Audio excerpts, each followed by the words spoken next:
Varicose veins కి సరైన చికిత్స కోసం సంప్రదించండి ఎవిస్ హాస్పిటల్. 15 ఇయర్స్ అవుతుంది మేడం నా మ్యారేజ్ అయ్యి. ఓకే. 2 పిల్లలు మేడం. ఓకే. బాబు ఒక పాప. నేను డిగ్రీ అయిపోయిన వెంటనే మా చుట్టాల్లో అబ్బాయి అనేసి పెళ్లి చేశారు madam. Arranged marriage. Very good. చాలా మంచోడు, జాబ్ చేస్తాడు, వెల్ సెటిల్ అనేసి పెళ్లి చేశారు. ఓకే. పెళ్లి చేశాక తెలిసింది మేడం అతను జాబ్ చేయడు, బేవస్గా తిరుగుతుంటాడు అనేసి. తర్వాత పెళ్లి అయ్యాక తెలిసింది. అంటే ఎందుకు జాబ్ చేయట్లేదు అంటే అదొక లక్షణమా అతనిలో ఉన్నటువంటిదా, లేకపోతే జాబ్ దొరక్క, లేకపోతే ఆయన వాట్ ఈస్ ద రీజన్ అతను జాబ్ చేయకపోవడానికి కారణం ఏంటి? అతనికి ఇష్టం లేదు మేడం జాబ్ చేయడం. ఎందుకంటే జయ, మీరు చూడండి, మనిషికి చాలా అవలక్షణాలు ఉంటాయి అమ్మా. ఏ అవలక్షణమైన భరించవచ్చు, ఒక తాగుబోతున్నా భరించవచ్చు, ఇంకేమన్నా భరించవచ్చు, కానీ మనిషిలో బద్ధకం అన్నది ఉండి బాధ్యత లేకపోవడం అన్నది చాలా అన్నిటికంటే పెద్ద వ్యసనం అండి. అమ్మాయి ఒక వర్డ్ యూజ్ చేసింది, బేవస్గా తిరుగుతూ ఉంటాడని. అలా తిరగడం అన్నిటికంటే పెద్ద వ్యసనం అన్నది నా ఉద్దేశం. కరెక్ట్ అమ్మా, కరెక్ట్, రైట్ మా, చెప్పుమా. కానీ పెళ్ళైన తర్వాత ఇంకేం చేయలేను కదా మేడం, అందుకని భరించాను మేడం. మారుతాడేమో అనేసి భరించాను. ఇంట్లో పనులు కూడా చేసేవాడు, అంటే సంపాదించేవాడు కాదు మేడం. మరి ఎట్లా మీకు పోషణ ఎట్లా? తర్వాత నేను కొద్ది రోజులకు నేనే స్కూల్లో చెప్పడానికి వెళ్ళాను మేడం. 5,000కి శాలరీ మేడం, నేనే చెప్పడానికి వెళ్ళాను. అవి కూడా లాగుకునేవాడు మేడం నా దగ్గర నుంచి. ఇల్లు గడవడానికి నాకు కష్టం అయ్యేది మేడం. అయినా కానీ మారుతాడు అనేసి అనుకునేదాన్ని మేడం. కానీ మారకుండా ఇంకా ఎక్కువ అయ్యేది మేడం. టార్చర్ చేసేవాడు, కొట్టేవాడు మేడం, మాటలతోనే చిత్రహింసలు పెట్టేవాడు మేడం. ఆ టార్చర్ భరించలేక నేను చచ్చిపోవాలనేసి అనుకున్నాను మేడం.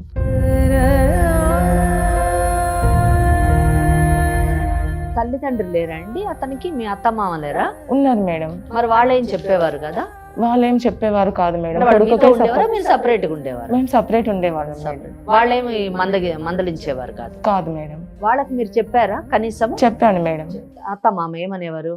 మీ ఇష్టం, మీకు మేము ఇచ్చేసాం కదా, మీరు సపరేట్ గా మీరు ఏడవండి అలా చెప్పేవారు మేడం. ఓకే. కానీ తర్వాత అసలు మారకపోగా మళ్ళీ ఎక్కువ చేసేవాడు మేడం. చిత్రహింసలు ఎక్కువ చేసేవాడు. అనుమానం, ఎప్పుడు అనుమానం లక్షణాలు ఉన్నాయి. ఇదంతా తట్టుకునేదాన్ని మేడం, ఎందుకంటే పిల్లలు ఉన్నారు మేడం. పిల్లలు కూడా ఉన్నారా? పిల్లలు 2 మేడం. 7 years బాబు, 5 years పాప మేడం. ఓకే. మా ఇంటికి వెళ్ళి మళ్ళీ డబ్బులు కావాలి, కట్నం కావాలి, ఇంకా నాకు తక్కువ ఇచ్చారు, నాకు ఇంకా కావాలి అనేసి వాళ్ళని కూడా కొట్టాడు మేడం. కాదమ్మా, 7-5 years 2 పిల్లల్ని పెట్టుకొని కూడా ఇంకా మారకుండా ఇంకా కొట్టడం, ఇంకా ఎన్ని సంవత్సరాలు భరిస్తావు? అది కాదు, ఇక్కడ మీరు గమనించదగ్గ విషయం ఏంటంటే 7 years బాబు ఉన్నాడంటే 8 years అయి ఉంటుంది మ్యారేజ్ అయ్యి. 8 సంవత్సరాలు ఈమె భరించడం అది కదా. ఆయనని పోషించాలి, ఎదురుపెట్టి పోషించాలి, ఆయన యొక్క అవలక్షణాలన్నీ భరించాలి, పైగా తన్నులు తింటూ ఉండాలి, కంటిన్యూ చేయాలి, అతని టార్చర్ ని భరించాలి. తర్వాత ఏమైందమ్మా? పిల్లల కోసం ఇవన్నీ భరించాను మేడం. అదేలే. కానీ ఇంకా నా వల్ల కాలేదు మేడం. అదేలే, ఇంకా వద్దు, నా పిల్లల్ని నేను చూసుకుంటా, ఇతను నాకు వద్దు అనేంత విరక్తి పుట్టింది మేడం నాకు. ఇంకా వదిలేద్దాం అనేసి మా పేరెంట్స్ కి చెప్పాను మేడం. వాళ్ళు కూడా ఓకే అన్నారు. ఓకే అన్నాక పెద్దల సమక్షంలో మేము మాట్లాడి విడిపోయాం మేడం. పెద్దల సమక్షంలో విడిపోయిన కోర్టు ద్వారానే తీసుకున్నారు కదా విడాకులు? అవును మేడం, కోర్టు ద్వారానే తీసుకున్నాం. ఎందుకంటే జయ గారు, ఇక్కడ నేను ఒక విషయం చెప్పాలనుకుంటున్నాను, అంటే చూస్తున్నటువంటి ఆడియన్స్ కి చెప్పాలనుకుంటున్నాను. చాలా మంది పల్లెటూర్లలో కానీ ఈవెన్ సిటీలో కూడానండి, మా పెద్దలు కూర్చొని విడాకులు ఇచ్చారండి అని ఏదో వాళ్ళు రాసుకున్న పత్రం తీసుకొని వస్తారు, లేదా పోలీస్ స్టేషన్ లో విడాకులు తీసుకున్నామండి అని వస్తుంటారు, లేదా కుల పెద్దలు లేదా గ్రామ పెద్దల మధ్యన విడాకులు తీసుకున్నామండి అని వస్తుంటారు. ఇలా తీసుకున్న ప్రతి ఒక్కరికి చెప్పదలుచుకున్నాను, లేదా భవిష్యత్తులో ఇలా ఎవరైనా తీసుకోవాలని ఆలోచన ఉంటే కానీ చెప్తున్నాను, ఈ విడాకులన్న ఈ పత్రాలు ఇవన్నీ ఏవి చెల్లుబాటు కాదండి. ఒక న్యాయవాదులకి విడాకులు ఇచ్చే అధికారం లేదు, కుల పెద్దలకి విడాకులు ఇచ్చే అధికారం లేదు, లేదా పోలీస్ వ్యవస్థకి విడాకులు ఇచ్చే అధికారం లేదు, లేదా ఇంట్లోని పెద్ద మనుషులు, బంధువులు, ఈళ్ళ తల్లిదండ్రులు, వాళ్ళ తల్లిదండ్రులు విడాకులు ఇచ్చేటటువంటి అధికారం లేదు, లేదా మనలాంటి ఇటువంటి కార్యక్రమాల్లోని విడాకులు ఇచ్చేటటువంటి అధికారం లేదు. కేవలమును న్యాయ వ్యవస్థకు మాత్రమే విడాకులు తీసుకునేటటువంటి ఇచ్చేటటువంటి అధికారం ఉంది. సో అలా తీసుకున్నటువంటి విడాకులు మాత్రమే లీగల్ గా వ్యాలిడ్ డైవర్స్ అంటారు. అప్పుడే ఇంకొక పెళ్లి చేసుకునేటటువంటి అవకాశం ఉంటుంది. కానీ లేకపోతే మాత్రం ఏ చిత్తు పేపర్ కూడా విడాకులుగా కన్సిడర్ చేయబడదు, అది చెల్లుబాటు కాదు. ఇది నేను ఈ అవేర్నెస్ నేను పబ్లిక్ ఇవ్వాలని అనుకుంటున్నాను, అందుకే చెప్పాను. తప్పకుండా అమ్మా. ఇంకా అంతవరకు నయం చట్ట ప్రకారం డివోర్స్ తీసుకున్నారు. సరేనమ్మా, తర్వాత ఏం జరిగింది? తర్వాత మేమిద్దరం విడిపోయాం. పిల్లల్ని ఇంకా చూసుకోవాలి కదా మేడం, ఇంకా నాకు తప్పదు కదా మేడం. వాళ్ళ భవిష్యత్తు బాగుండాలనేసి నేను ఇంకా ఏ రిలేషన్ వద్దు, ఇంకా నాకు ఏ బంధం వద్దు అనుకొని నేను మళ్ళీ ఆ సిచ్యువేషన్ నుంచి బయటపడి హైదరాబాద్ వచ్చాను మేడం. హైదరాబాద్ వచ్చి ఎంసీఏ చేశాను మేడం. కోర్సు చేస్తూ నాకు లక్కీగా సాఫ్ట్వేర్ జాబ్ వచ్చింది మేడం. సంతోషం. ఇది జాబ్ చేస్తున్నప్పుడు అసలు అక్కడే ప్రాబ్లం మొదలైంది మేడం. అక్కడేం ప్రాబ్లం అయిందమ్మా? నేను జాబ్ చేస్తున్న సమయంలో నాకు పెళ్లి కాలేదు అనుకొని ఒక అబ్బాయి నేను నిన్ను ప్రేమిస్తున్నాను, నేను నిన్ను పెళ్లి చేసుకోవాలనుకుంటున్నాను అనేసి చెప్పాడు మేడం. ఓకే. అతను నాకన్నా 5 years చిన్న మేడం. నీకు పెళ్లి అయింది, ఇట్లా 2 పిల్లలు ఉన్నారన్న విషయం చెప్పావా? తెలియదు మేడం. ఫస్ట్ తెలియకుండానే నన్ను ప్రేమిస్తున్నా అనేసి చెప్పిండు మేడం. అతను ఇష్టపడ్డాను అనేసి చెప్పిన తర్వాత నేను వద్దు, నాకు పెళ్ళయింది, 2 పిల్లలు ఉన్నారు అనేసి నేను చెప్పాను మేడం. Very good. చెప్పాక ఒక 10 days నాకు కనిపించలేదు మేడం, మాట్లాడలేదు. 10 days నాకు కనిపించలేదు. తర్వాత మళ్ళీ ఒక రోజు వచ్చి నీకు పెళ్ళైనా నీ పిల్లల్ని నా పిల్లల్లాగా చూసుకుంటాను, నేను నిన్ను హ్యాపీగా చూసుకుంటాను, నువ్వు ఇప్పుడు ఎలాగో మీ హస్బెండ్తో కలిసి లేవు కదా, నేను నిన్ను చూసుకుంటాను హ్యాపీగా అనేసి అన్నాడు మేడం. బాగుంది. నా పిల్లల స్కూల్లో కూడా ఫాదర్ సిగ్నేచర్ కూడా ఇతందే ఉంది మేడం. హ్యాపీగా చూసుకునేవాడు మా పిల్లల్ని. పెళ్లి చేసుకున్నారా? పెళ్లి చేసుకున్నాం మేడం. ఇటు మీ సైడ్ అటు వాళ్ళ సైడ్ ఇద్దరికి తెలిసే చేసుకున్నారమ్మా? లేదు మేడం, వాళ్ళ సైడ్ తెలియదు, వాళ్ళ పేరెంట్స్ కి తెలియదు మేడం. మా పేరెంట్స్ కి తెలుసు, అండ్ మా చుట్టాలకు తెలుసు మేడం, వాళ్ళ పేరెంట్స్ కి తెలియదు. వాళ్ళ తరపున అసలు ఎవరికి, బంధువులు ఎవరికి తెలీదా? తెలియదు మేడం. ఎందుకు తెలియదు? చెప్పలేదు అతను? చెప్పలేదు మేడం. ఎందుకు చెప్పలేదు? ఇప్పుడు నేను చిన్నవాడిని కదా, నాకు టైం ఉంది, నేను తర్వాత చెప్తాను, నేను ఒప్పిస్తాను అనేసి అన్నాడు మేడం. కానీ మీరు ఒప్పించిన తర్వాత చేసుకోమని చెప్పాలి కదా, మీ సేఫ్టీ గురించి. నేను చెప్పాను అయినా కానీ, ఎందుకంటే పెద్దవాళ్ళకి తెలియకుండా పెళ్లి చేసుకుంటే మీకు ఏ పార్టీ భద్రత ఉంటుంది చెప్పండి? అవును మేడం కదా. రేపటి రోజున ఏదన్నా ప్రాబ్లం వస్తే ఎవరిని అడుగుతారు మీరు? మీరు ఆ కండిషన్ పెట్టాల్సింది. తల్లిదండ్రులకు చెప్పు, వాళ్ళ సమక్షంలోనే పెళ్లి చేసుకోనన్ను అని చెప్పాలి. మరి మ్యారేజ్ రిజిస్టర్ చేసుకున్నారా? చేసుకున్నాను. ఓకే. సర్టిఫికేట్ కూడా ఉంది madam. Super, very good, very good అమ్మా. తర్వాత పిల్లల్ని నన్ను హ్యాపీగా చూసుకునేవాడు మేడం. తర్వాత ఒక్క రోజు సడన్ గా వాళ్ళ పేరెంట్స్ కాల్ చేశారు మేడం. ఎన్ని రోజులు కలిసి ఉన్నారు మీరు? 1 year మేడం. అతనికి మీకేం పిల్లలు లేరు? లేరు మేడం. ఓకే. ఎందుకంటే నా పిల్లల్నే అతని పిల్లల్లాగా చూసుకుంటాను. అది ముందే చెప్పాడు, మిమ్మల్ని ఇంప్రెస్ చేయడానికి చెప్పిన మాటలు అవి మొదట కదా. అవును మేడం. ఎందుకంటే పిల్లల్ని ఎరవేస్తేనే మీరు వస్తారు కదా. రైట్. తర్వాత 1 year హ్యాపీగానే ఉన్నాం మేడం. వాళ్ళ ఇంట్లో వాళ్ళు ఒక రోజు సడన్ గా కాల్ చేశారు మేడం. కాల్ చేసి రమ్మన్నారు ఇంటికి. నిన్న? లేదు మేడం, చెప్తే ఇద్దరిని రమ్మన్నారా అని ఒక హ్యాపీనెస్ లో అడుగుతాను. లేదు మేడం, ఆయన్ని రమ్మన్నారు, ఆయన వెళ్ళాడు మేడం. వెళ్ళాక ఒక 1 month వరకు ఆయన అడ్రస్ లేదు మేడం. అసలు నా కాల్ లిఫ్ట్ చేసేవాడు కాదు. అసలు నా గురించి అసలు కొంచెం కూడా పట్టించుకోలేదు మేడం, వదిలేసి వెళ్ళిపోయిండు. ఓకే. కొద్ది రోజుల తర్వాత నేను వెళ్ళి ఆఫీస్లో వెళ్ళి బాధపడుతున్నప్పుడు ఏమైంది అనేసి ఇతని గురించి అడిగినప్పుడు వాళ్ళు చెప్పారు మేడం, పెళ్ళి అనేసి 1 month లీవ్ తీసుకున్నారు అనేసి చెప్పారు మేడం. వాళ్ళు అంటే ఇప్పుడు తిని చెప్పేదాని ప్రకారం అమ్మా అతను ప్లాంట్ గానే వెళ్ళాడు.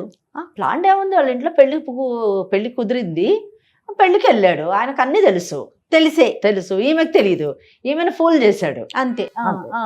సింపుల్ థింగ్ అండి. అమ్మాయిలు ఎదుట వాళ్ళు మాట్లాడే విధానం బట్టి వాళ్ళు నమ్మిస్తున్నారా, మోసం చేస్తున్నారా, లేదా వీళ్ళు నమ్మకస్తులా కాదా అని తెలుసుకునేటటువంటి మెచ్యూరిటీ లెవెల్స్ కూడా వాళ్ళకి రావాలి. ఎందుకంటే ఇక్కడ మీరే చూడండి, కేసు ప్రజెంట్ చేసేటప్పుడు నాకు అర్థమైపోయింది నిజం చెప్పాలంటే. అందుకే నేను ఇందాక అన్నాను, పిల్లల్ని ఎర చూపిస్తేనే కానీ నువ్వు పడవు కదమ్మా అని అన్నాను. మరి దానికి కారణం ఏంటంటే ఆ అబ్బాయి ఏమో చదువుకున్నవాడు, సాఫ్ట్వేర్ ఉద్యోగం చేస్తున్నవాడు, తినకంటే 5 సంవత్సరాలు చిన్నవాడు, ఒక కుటుంబం ఉంది, పెళ్లి చేసేటటువంటి అవకాశం ఉంది, పెళ్లి కుదిరేటటువంటి అవకాశం ఉంది. ఇటువంటి పరిస్థితుల్లో 2 పిల్లలు ఉన్నటువంటి ఒక మహిళని పెళ్లి చేసుకోవాల్సిన అవసరం ఇతనికి లేదు. అంతే ఫస్ట్ బిగినింగ్ లో కూడా ఈమె పరిచయం అయినప్పుడు ఈమెకు పెళ్ళైన విషయం తెలియదు అని చెప్పేసి ఈమె అనుకుంది, కానీ ఆయనకు అన్ని తెలుసు. అంతే, పెళ్ళయింది తెలుసు, పిల్లలు ఉన్నారని తెలుసు, అన్ని తెలుసు. ఓన్లీ ట్రాప్ చేయాలనుకున్నాడు, చేశాడు.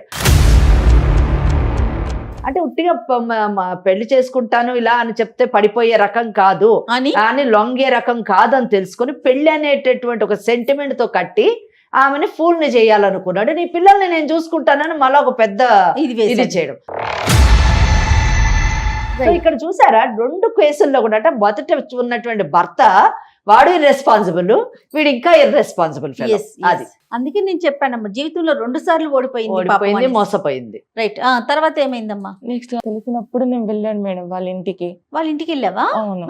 అక్కడికి వెళ్ళేసరికి వాళ్ళందరూ చుట్టాలు పెళ్లి పనులు అంతా మొదలు పెట్టారు మేడం. నేను వెళ్ళేసరికి ఎవరు అనేసి నన్ను అడుగుతున్నారు. ఆయన ఫ్రెండ్ అని చెప్పాడు మేడం. నన్ను పక్కకు తీసుకెళ్ళి, నువ్వు అంటే నాకు ఇష్టం లేదు, నేను నిన్ను వదిలేస్తున్నా, నువ్వు ఇక్కడ నుంచి వెళ్ళిపో అనేసి అన్నాడు మేడం. ఎందుకు ఇష్టం లేదంటే మరి సంవత్సరం పాటు కలిసి ఉన్నాడు కదా. అదే మేడం, నేను నీ పిల్లల్ని చూసుకోలేను, నిన్ను చూసుకోలేను, నాకు మంచి సంబంధం వచ్చింది, నేను తననే చేసుకుంటాను, నువ్వు ఇక్కడ నుంచి వెళ్ళిపో అనేసి అన్నాడు మేడం. నిలకడ లేని వ్యక్తిత్వం. అంతే. ఈ రోజు నువ్వు నచ్చుతావు, రేపు ఇంకోళ్ళు నచ్చుతారు, ఎల్లుండి ఇంకోళ్ళు నచ్చుతారు. సో 1 సంవత్సరం క్రితం ఈమె నచ్చింది, ఈమెతో అవసరం తెచ్చుకున్నాడు. ఈ రోజు మంచి సంబంధం వచ్చింది, ఈ అమ్మాయిని చేసుకున్నాడు. ఒకవేళ ఇంతకంటే ఇంకో మంచి సంబంధం వస్తే ఆ అమ్మాయి దగ్గర కూడా వెళ్ళేటటువంటి అవకాశం ఉంది. సో నిలకడ లేనటువంటి వ్యక్తిత్వంతో ఉన్నటువంటి వ్యక్తిని ఈమె నమ్మడం ఈమె ఒక దురదృష్టం. నేను ఇంకా వచ్చేసాను మేడం అక్కడి నుంచి. వాళ్ళ తరపున పేరెంట్స్ తో గానీ వాళ్ళ బంధువులతో గానీ ఎవరైనా మాట్లాడేవా నువ్వు? లేదు మేడం, నాకు ఇంకా ఏం చేయాలో అర్థం కాలేదు మేడం. ఎందుకంటే నేను ఫస్ట్ మోసపోయి ఉన్నాను.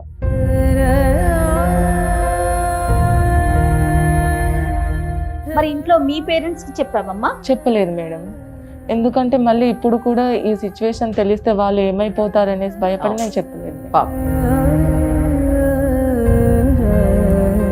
నన్ను ఏం చేయమంటారు మేడం ఇప్పుడు? అంటే మీకేం కావాలి అన్నది మొదట మీరు నిర్ణయం తీసుకుంటే దాని ప్రకారము తప్పకుండా చట్టాన్ని ఆశ్రయించవచ్చు. మీరు ఏం కావాలనుకుంటున్నారు? అటువంటి వ్యక్తితో మీరు కొనసాగాలనుకుంటున్నారా?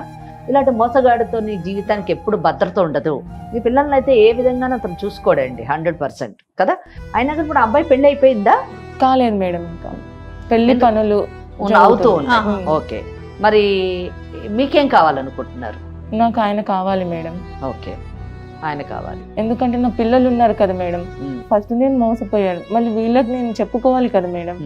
అంటే మీకు నమ్మకం ఉందా? ఓకే, కావాలన్నారు, చాలా బాగుంది, పెళ్లి చేసుకున్నారు కాబట్టి నా భర్త నాకు కావాలి అనడంలో తప్పులేదు, అది మీ హక్కు. కానీ ఇటువంటి వ్యక్తి, మోసం చేసేటటువంటి వ్యక్తి, నమ్మడానికి వీలు లేనటువంటి వ్యక్తి, నిలకడత్వం లేనటువంటి వ్యక్తి, ఏమాత్రం మీ బిడ్డల బాధ్యత తీసుకోవడానికి అంగీకరించినటువంటి వ్యక్తి, అంటే వివాహమే మోసం మీద నడిచింది, ప్రారంభమైంది. అటువంటి వ్యక్తి తోని భవిష్యత్తు బాగుంటుందని మీకు నమ్మకం ఉందా? నమ్మకం ఉందా? ఆ వ్యక్తి మిమ్మల్ని జీవితాంతం జాగ్రత్తగా చూసుకుంటాడు, మీ పిల్లల్ని జాగ్రత్తగా చూసుకుంటాడు అని నమ్మకం మీకుందా?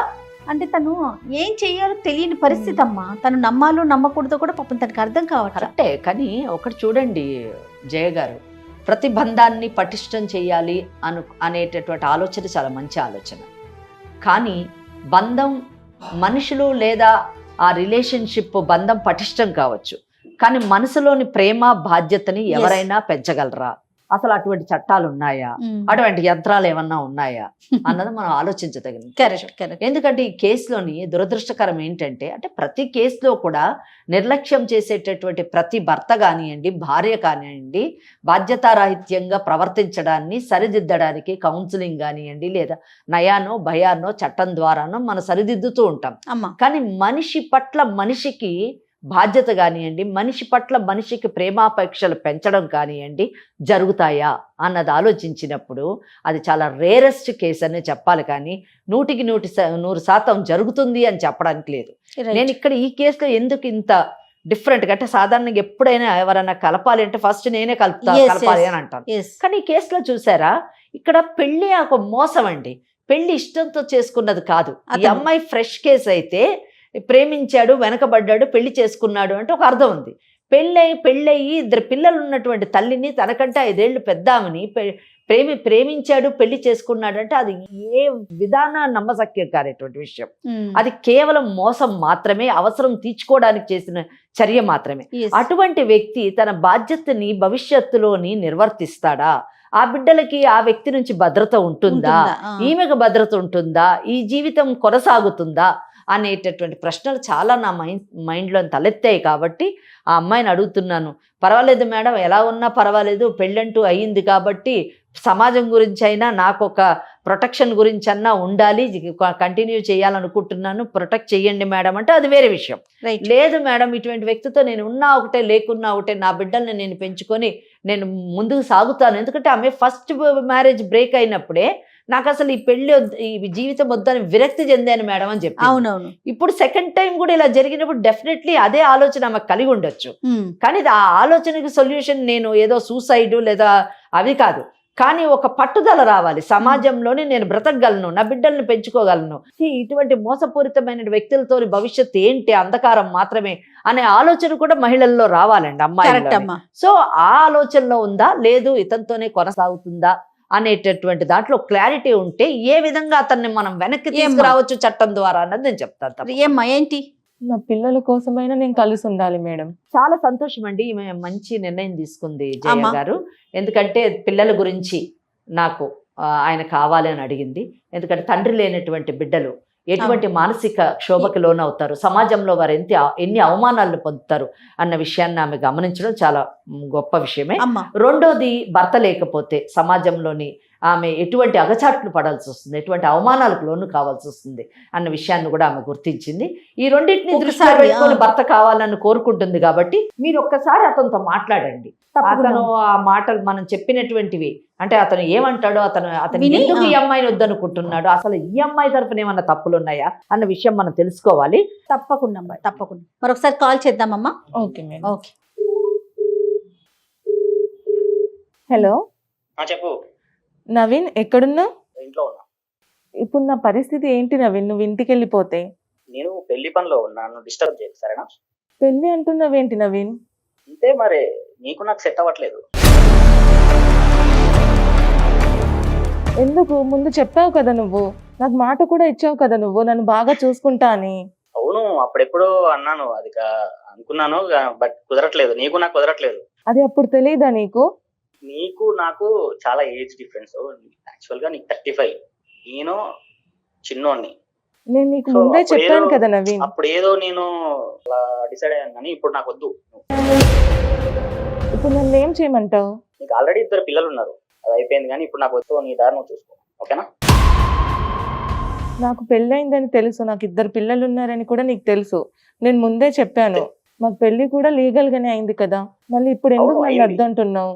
ఇప్పుడు ఏం చేద్దాం? నేను సుమన్ టీవీకి వచ్చాను మేడం, నాకు ఏదో ఒకటి చెప్పండి మేడం, నాకైతే కావాలి మేడం అతను. ఏం పేరు అన్నావమ్మా? నవీన్. నమస్తే అమ్మా నవీన్. ఎవరు మీరు? అమ్మా నా పేరు జయ, ఇది సుమన్ టీవీ లీగల్ అడ్వైజ్ అనే ప్రోగ్రామ్ నుంచి నేను మాట్లాడుతూ ఉన్నాను. నాతో పాటు అడ్వకేట్ వెంకటేశ్వరి గారు ఉన్నారు. ఓకే, రమ్య మా స్టూడియోకి వచ్చింది తనకి న్యాయం చేయాలని, ఆ విషయంగా నీకు కాల్ చేశామమ్మా. నవీన్, నువ్వు ఒక 5 నిమిషాలు టైం ఇస్తే ఒక్కసారి నీతో మాట్లాడతాం. ఏం న్యాయం చేస్తారండి? ఏం న్యాయం చేస్తాము, ఏం అన్యాయం జరిగిందో మాట్లాడదాం, సరేనా? నువ్వు కొంచెం ఓపిక్గా వినగలిగితే, స్టార్టింగ్ లోనే నువ్వు ఏం న్యాయం చేస్తావని అడిగితే నువ్వు చాలా న్యాయం చేసావు కదా, ఆ న్యాయం గురించి ఒకసారి మాట్లాడదాం. ఎక్కడున్నావు నవీన్ మీరు? మీకు పెళ్ళయిందా? నేను పెళ్లి పనిలో ఉన్నానండి, చెప్పండి. ఎన్ని పెళ్ళిళ్ళు చేసుకుంటారు మీరు? ఫస్ట్ పెళ్లి. ఫస్ట్ పెళ్ళా? ఇదే నీ మొదటి పెళ్ళి అంతే? అవును మేడం. అవునా? మరి రమ్య అని ఆ అమ్మాయితో పెళ్లి చేసుకున్నావని, 1 సంవత్సరం పాటు కాపురం చేశావని, రిజిస్టర్ ఆఫీసులో కూడా రిజిస్టర్ అయ్యిందని ఆ పేపర్లు కూడా చూసామమ్మా. అది నువ్వు కాదా అయితే? ఇది నీది వాట్సాప్ నెంబరే కదా, దీనికి మా టీం పంపిస్తారు. ఒక్కసారి ఆ ప్రూఫ్ ఏంటో నువ్వు చూద్దు గాని. నాతో పాటు అడ్వకేట్ వెంకటేశ్వరి గారు ఉన్నారు, ఒక్కసారి మాట్లాడమ్మా. నవీన్, మీరు ప్రూఫ్ అడిగారు కదా, మీకు రమ్య అన్న అమ్మాయి తెలుసా? తెలుసు మేడం. ఎలా పరిచయమో? తను నాకు ఆఫీస్ కొలీగ్. ఆఫీస్ లో పరిచయం. ఎంతకాలం నుంచి పరిచయమో? 2 years మేడం. 2 years. ఆ అమ్మాయికి పిల్లలు ఉన్నారా? ఉన్నారు మేడం. ఉన్నారు. 2 పిల్లలు ఉన్నారు. వాళ్ళు మీకు పుట్టారా? లేదు మేడం. ఎవరికి పుట్టారు? ఏమో తెలియదు. అంటే ఆమె భర్తకు పుట్టారా లేకపోతే మీకు తెలియదా? నాకు తెలియదు మేడం. మీకు తెలియదు. సరే, పిల్లలు ఉన్నారు. ఓకే, మీకు తెలియదు. సరే, ఒక్కటి మాత్రం మీకు తెలుసు అనుకుంటున్నాను, మీకు రమ్యకి పెళ్ళయింది, అవునా కదా? కాదు, ఫేక్ మేడం అది. ఏది ఫేక్? Registration certificate ఫేకా? అమ్మ ఒక్క నిమిషం, మన వాళ్ళని అడుగుతాను. అమ్మ సర్టిఫికేట్ పంపించారా? గని పంపించారా? రైట్, ఒక్కసారి చూసుకోమనండి అమ్మ. మీకు వచ్చినటువంటి ఇప్పుడు వాట్సాప్ లో పంపించాము ఆ మ్యారేజ్ రిజిస్ట్రేషన్ సర్టిఫికేట్ లో మీకు రమ్యకి పెళ్ళైనట్టుగా ఉంది. మీకు ఇప్పుడు పంపించిన సర్టిఫికేట్ కాకుండా మాకు రమ్య కొన్ని ఫోటోలు చూపించింది. ఆ ఫోటోల్లోని రమ్య బంధువులు వాళ్ళ తల్లిదండ్రుల మధ్యన మీకు సాంప్రదాయపరమైనటువంటి పెళ్లి కూడా జరిగింది. దీనికి ఏమంటారు? అవును మేడం. మరి ఇది సీక్రెట్ మ్యారేజ్ ఎలాగైంది? మీకు వినండి, మీకు సాంప్రదాయమైన వివాహం జరిగింది. అలాగే మీరు సంవత్సరం నుంచి వైవాహిక జీవితాన్ని గడుపుతున్నారు. నేను ముందు అడిగిన ప్రశ్నలన్నిట్లోని అంటే ఆమె వయసు చిన్నది అన్నది మీకు తెలుసు, ఆమెకు ముందు పెళ్ళయింది అన్న విషయము తెలుసు, ఆమెకి 2 పిల్లలు ఉన్నారు అన్న విషయము తెలుసు, మీరిద్దరూ 22 ఏళ్ల నుంచి పరిచయస్తులు అన్న విషయము తెలిసింది. మీకు పెళ్ళయి ఈమెతోని పెళ్ళయి 1 year అయింది అని తెలిసింది. సో నేను చేసిన క్రాస్ ఎగ్జామినేషన్లో మొత్తం వాస్తవాలు బయటకు వచ్చాయి. ఆ అమ్మాయి మాకేం చెప్పింది అవన్నీ మీ చేత నేను చెప్పించాను. ఇటువంటి పరిస్థితుల్లోని మీరు ఒక సాఫ్ట్వేర్ కంపెనీలో పనిచేస్తున్నారు కదా, అవునా కదా? అవును మేడం. ఏం చదువుకున్నారు? MBA చేశారు. సరే, ఒకటి చెప్పండి నవీన్, మనకి ఒక చట్టం ఉంది, తెలుసా మీకు ఆ సంగతి? తెలియదు.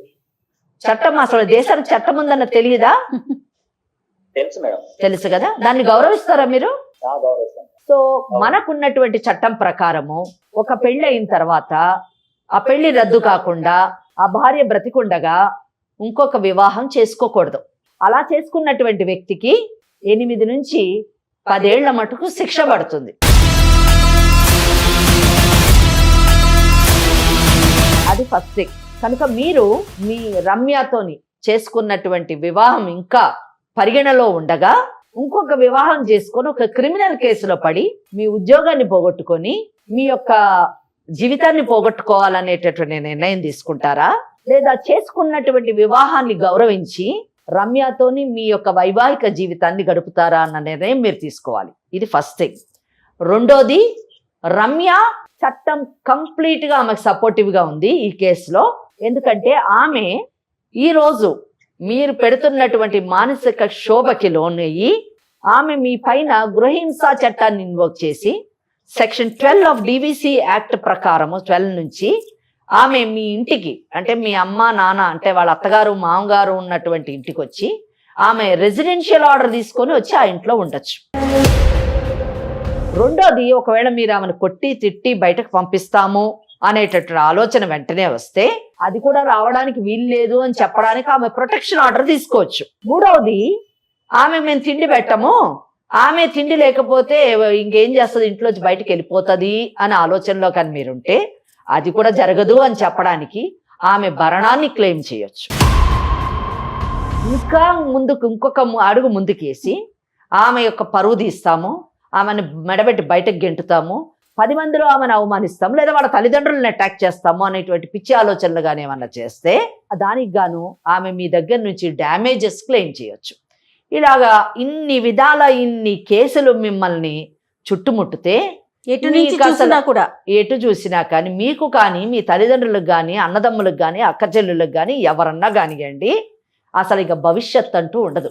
జీవితం అంతా అంధకారం, జీవితం అంతా ఒకటి కోట్లు చుట్టూ తిరుగుతూ ఆ ఇచ్చేటటువంటి వాళ్ళు అంటే మీకు ఇప్పుడు ఎవరో పెళ్లి సంబంధం కుదిరిందన్నారు కదా, వాళ్ళకి మీకు పెళ్ళి అయ్యి భార్య ఉందన్న సంగతి తెలిసి ఉండకపోవచ్చు. ఇప్పుడు మేము మీ రిజిస్ట్రేషన్ సర్టిఫికేట్ని మీకు మీ పెళ్లి ఫోటోగ్రాఫర్ని అన్నీ వాళ్ళకి పంపిస్తాం.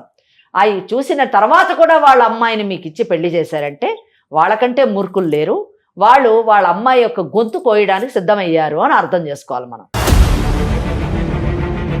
కనుక మీకు ఏ విధంగా కూడా పెళ్ళి అయ్యేటటువంటి అవకాశం లేదు.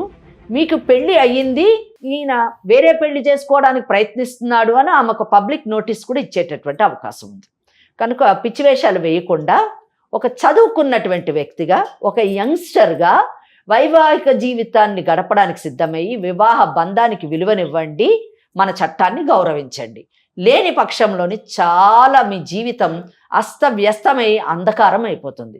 Please try to understand and please drop the idea of getting married again and kindly lead your marital life with Ramya and be happy. Okay? వినిపించిందా నవీన్? నాకు ఇష్టం లేదు తను.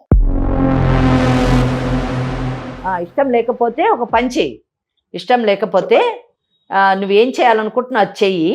ఆమె చేత మేము ఏం చెయ్యాలో అది చేయిస్తాము. ఇప్పుడు చెప్పిన కేసులన్నీ వేయిస్తాము. ఆ తర్వాత నువ్వే వచ్చి నువ్వే నాకు కావాలి, నువ్వే దేవతవని కాళ్ళు పట్టుకుంటాం. కాదు నవీన్, అర్థమైందా?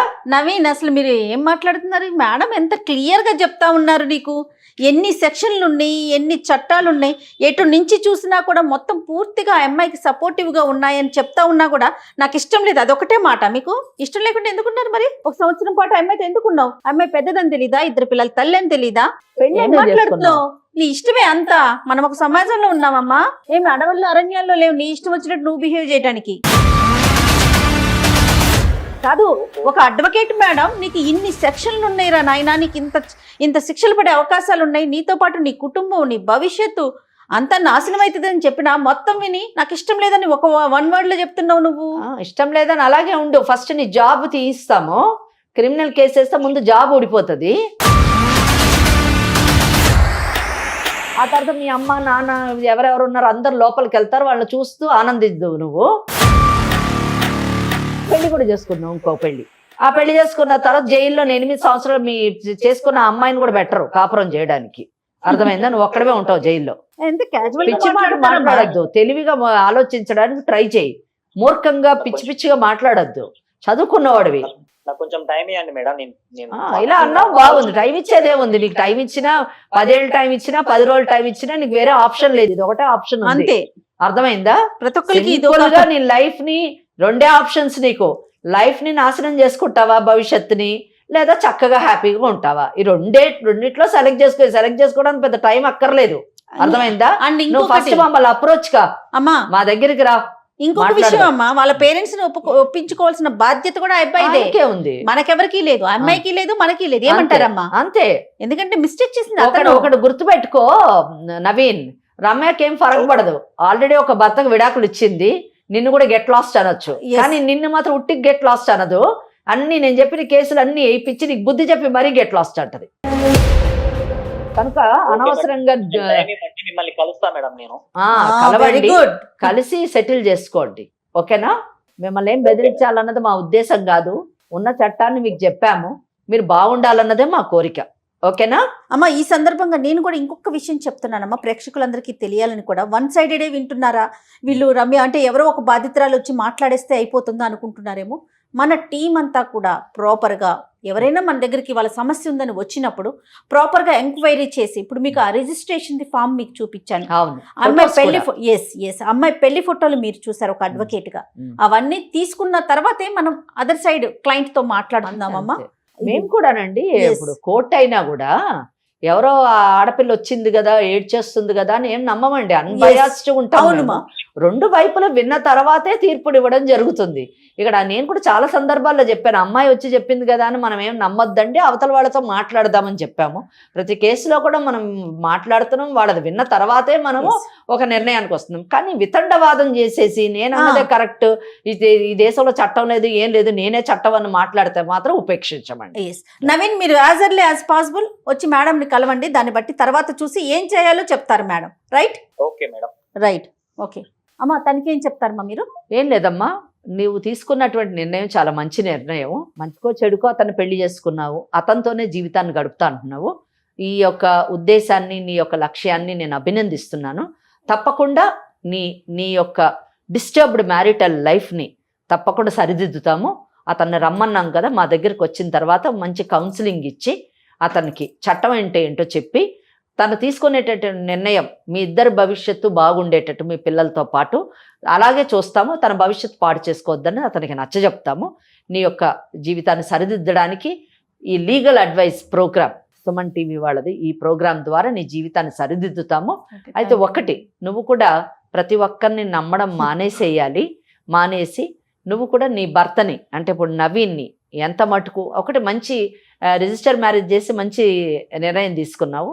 అలాగే భవిష్యత్తులో కూడా నువ్వు ఏ నిర్ణయం తీసుకున్నా కానీ కాస్త ఆలోచించి నిర్ణయం తీసుకో. అతనితోని నువ్వు జీవితంలో మంచిగా ఉండి నీ పిల్లల యొక్క బాధ్యతని నిర్వర్తించి వాళ్ళ ఒక మంచి పౌరులుగా తీర్చిదిద్దాలి.